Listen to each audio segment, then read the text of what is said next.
प्यारे बच्चों, आज के इस क्लास में हम यूपी बोर्ड क्लास 12 का जो पेपर हुआ है उसका सलूशन आपको दिखाएंगे। इसमें एक ग्रामर पोर्शन सेक्शन सी होगा, उसको हल करेंगे। देखिए बच्चों, ये आपका पेपर जो है वो 2026 में अंग्रेजी का पेपर हुआ था। कोड इसका 316 BX है और इसमें 4 सेक्शन है, ए, बी, सी और डी। सेक्शन ए में आपके एक रीडिंग पैसेज है, इसको आपको फुल पढ़ लेना है। उसके बाद में इधर भी पेज में है, इसको दोनों को पढ़ने के बाद में आपको इसका आंसर देना है। तो आंसर आपके सामने यहाँ पर क्वेश्चन पूछा जा रहा है।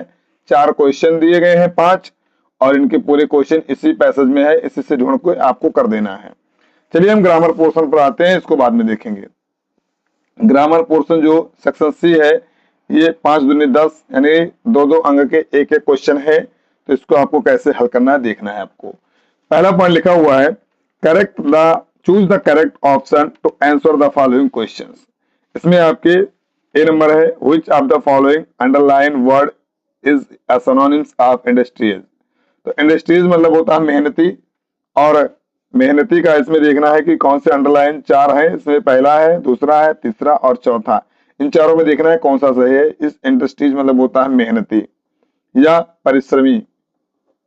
तो इसमें डिलीजेंट मतलब भी होता है मेहनती, और लेजी मतलब होता है आलसी,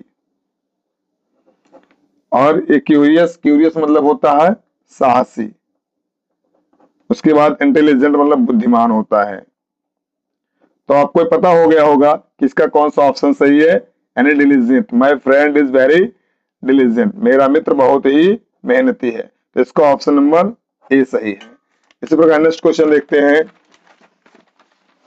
अगला क्वेश्चन लिखा हुआ है आपके सामने कि which of the following is a pair of antonyms, यानी इसमें एंटोनिम्स बताना है आपको कि कौन सा इसका एंटोनिम्स है।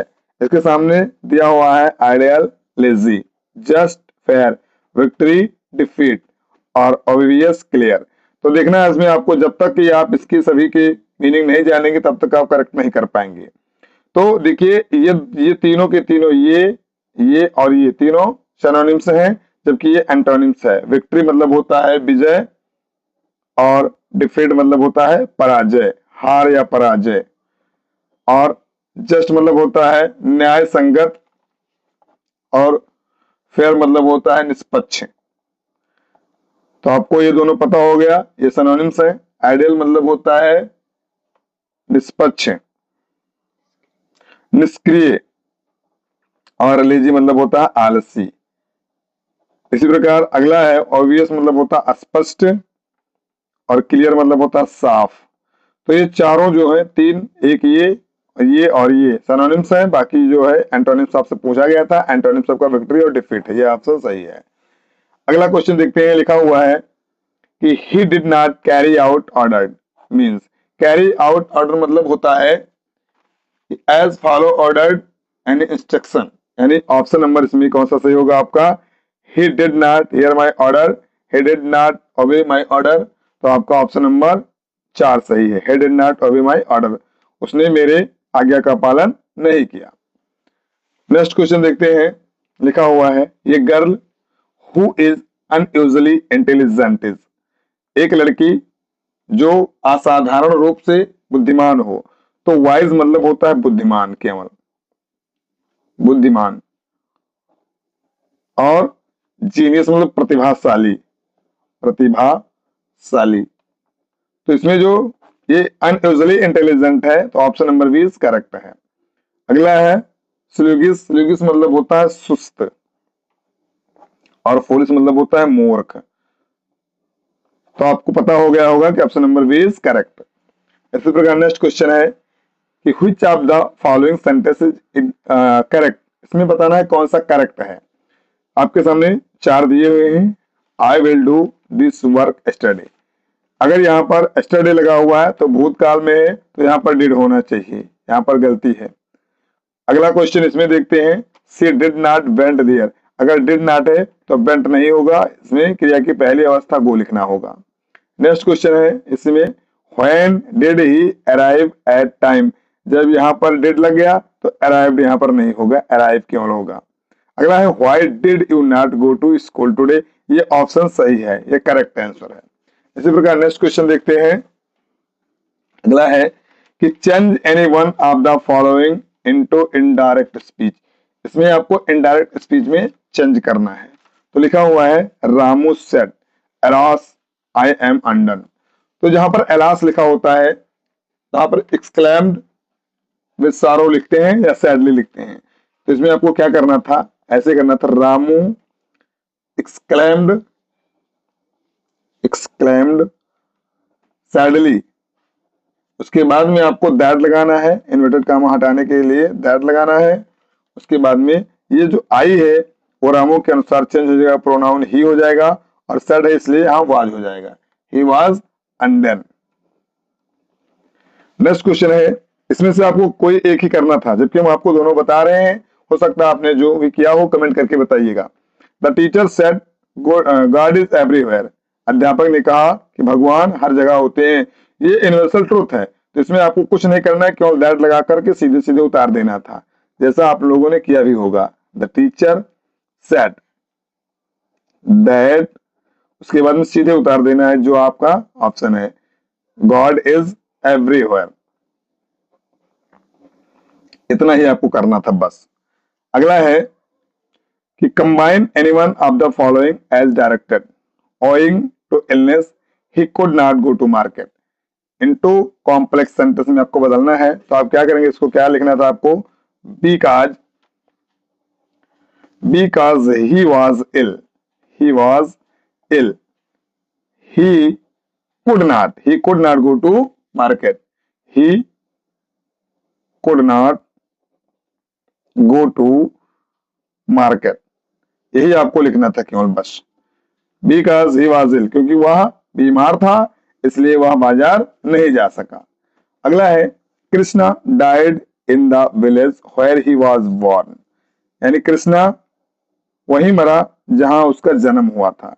तो सिंपल सेंटेंस में आपको चेंज करना है, तो आपको क्या लिखना है, लिखना था आपको कृष्णा डाइड इन हर नेटिव मतलब होता है पैट्रिक विलेज, जहां पर उनका जन्म हुआ था, बस केवल इतना आपको करना था, नेटिव लिख देना था।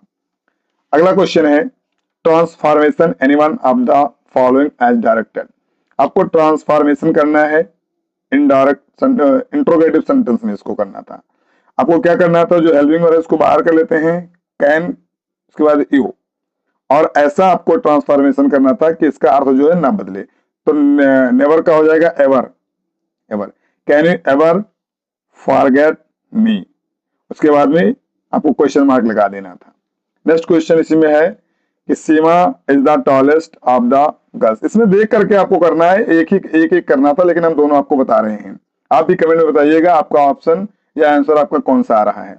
तो Seema is the tallest of all the girls, तो इसमें आपको कंपैरेटिव डिग्री करना है, यानी दो लोगों के बीच में तुलना करना है, तो टॉलेस्ट की जगह पर टॉलर हो जाएगा। तो क्या लिखना है आपको, Seema is taller the other girl, taller the other girl, taller than the other girl. अगला है, इसमें लिखा हुआ है कि करेक्ट करना आपको, correct anyone of the following sentence, सब दो नंबर के हैं, किसी एक को आपको करेक्ट करना होता है इसमें। तो इसमें लिखा linguistic are my favourite subjects, जो लिंग्विस्टिक है ये आपका सिंगुलर नंबर में होता है, ये सिंगुलर नाउन है, और आपको पता है कि सिंगुलर नाउन के साथ में सिंगुलर वर्ब का प्रयोग किया जाता है, नहीं आर के जगह पर हमको क्या कर देना था, इज माय फेवरेट सब्जेक्ट्स। अब सिंगुलर मतलब होता है भाषा विज्ञान, क्या होता है, भाषा विज्ञान, भाषा विज्ञान मेरा सबसे प्रिय विषय है। अगला क्वेश्चन है no news are good news, no news are good news, तो न्यूज जो है आपका ये भी सिंगुलर में है, इसलिए यहां पर आर ना करके इज करना था बस।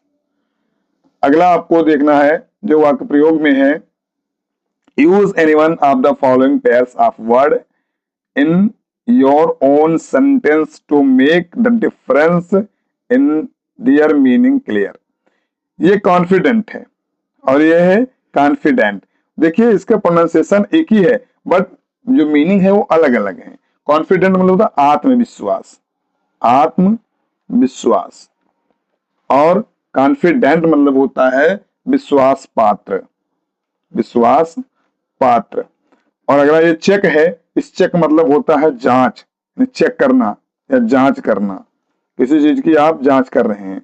और इस चेक मतलब होता है चेक, जो बैंकों में आप लेन देन करते हैं वो चेक होता है।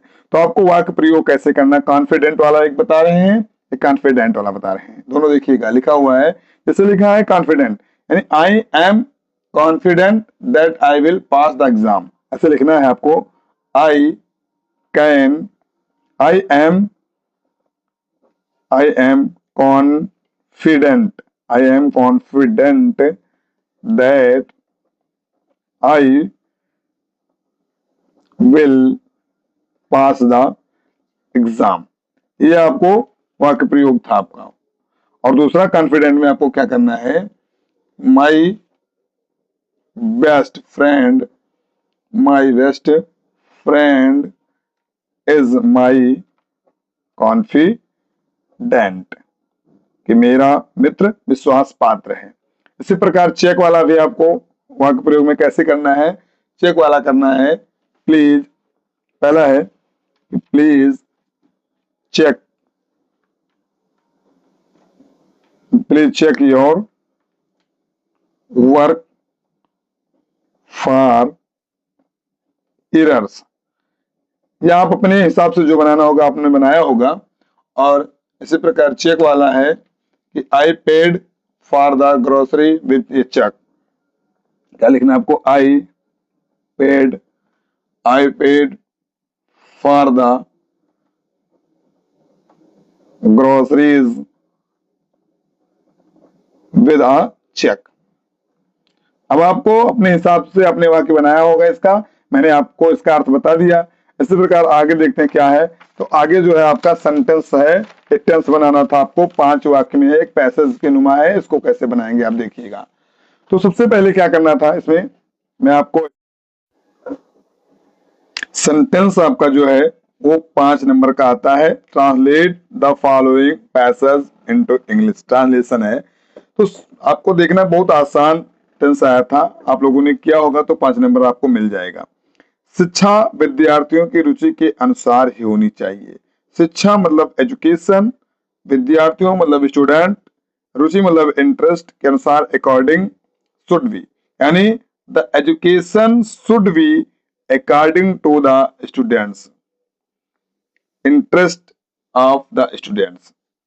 यदि उसमें साहित्यिक प्रतिभा है, if a student has literary talent, साहित्यिक मतलब लिटरेरी, प्रतिभा मतलब टैलेंट, तो उसे विज्ञान या वाणिज्य पढ़ाना व्यर्थ है। Then the teaching them science और commerce is useless. High school तथा इंटरमीडिएट स्तर की शिक्षा सबके लिए अनिवार्य होनी चाहिए। High school and intermediate level education should be compulsory for everyone.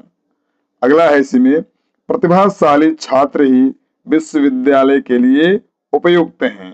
तो आपको क्या लिखना, only talented student are suitable for university. माध्यमिक शिक्षा का स्तर ऐसा होना चाहिए, तो स्तर से शुरू करना है। The standard of secondary education should B, कैसा होना चाहिए कि विद्यार्थी एक योग्य नागरिक एवं सामान्य कार्य के लिए सक्षम बन सके। तो should be such that a student can become a capable citizen and competent for general work. ये था आपका 5 नंबर का। अब चलिए पैसेज की तरफ चलते हैं, जो आपका 15 नंबर का होता है। 3-3 नंबर के 1, 2, 3, 4, 3-3 नंबर के 4 क्वेश्चन होते हैं और 1-1 नंबर के 3 क्वेश्चन होते हैं। तो आप देखिए पहला क्वेश्चन लिखा हुआ है कि where and how does money play an important role. तो इसमें आपका आंसर जो था वो ये था कि देखिएगा, ये पहली लाइन में लिखा हुआ है कि money plays an important role in fulfilling the basic needs of human life. यहां तक आपका पहला आंसर था। इसी प्रकार अगला जो क्वेश्चन है उसको देखते हैं क्या था। दूसरा था what has puzzled the selfish rich. अब ये जो ऑप्शन का प्रश्न है ये आपका यहाँ मिलेगा। देखना है आपको कहां से, यहां से, कि one of the most inexplicable mysteries that has puzzled the selfish rich in their failure to find happiness where they expected to find it। यहां तक आपका ऑप्शन नंबर मतलब आंसर नंबर बी था। अब थर्ड आंसर देखते हैं क्या है, क्वेश्चन क्या है उसके अनुसार आंसर देना था। तो 3 नंबर यहां से आपको मिल गए, 3 नंबर आपको यहां से मिल गए। सबसे आसान यही से नंबर आपको उठाना होता है। नेक्स्ट है how does money fail to bring happiness in life. तो इसका आंसर है, देखिए, how does money fail to bring happiness in life. तो आपसे यहाँ कर बताना मतलब आंसर आपका है कि wealth could not bring happiness which it promised. यहां से आपका आंसर यहां तक था। नेक्स्ट क्वेश्चन आपका जो है वो है where does one find love affection and peace. तो इसमें आपके सबसे नीचे यही क्वेश्चन है, one find love affection and peace in common simple and gradeless life. यही ऑप्शन चौथा था, ये आंसर आपका है। तो हमें आशा है कि आप लोगों ने अच्छे से किया होगा, बहुत इजी पैसेज आया था। नेक्स्ट है कि which word in the passage is opposite to sell. Sell मतलब होता है बेचना, तो यहाँ पर लाना की स्पेलिंग ब्रिंग लिखी हुई है। यहाँ पर देखिए आप लोग इस पैसेज में, ये अपोजिट इसकी है। तो सेल का अपोजिट क्या करना था आपको, ब्रिंग करना था। अगला है कि which word in the passage means without greed. तो विदाउट ग्रीड इसमें आपके सबसे नीचे लाइन में ये लिखा हुआ है ग्रेडलेस। ये विदाउट ग्रीड मतलब ग्रेडलेस होता है। अगला है इसी में कि rewrite the underline segment after replacing the word earrings with another similar meaning word। तो इसका आंसर होगा आपका the power of satisfy the desire and hunger of the hearts and mind। तो ये था आपका कक्षा 12 का जो है आंसर की। तो आप लोग मिला लीजिए और कमेंट में जरूर बताइएगा कि कितना आपका सही जा रहा है। आगे मिलेंगे अगले वीडियो में, तब तक के लिए धन्यवाद।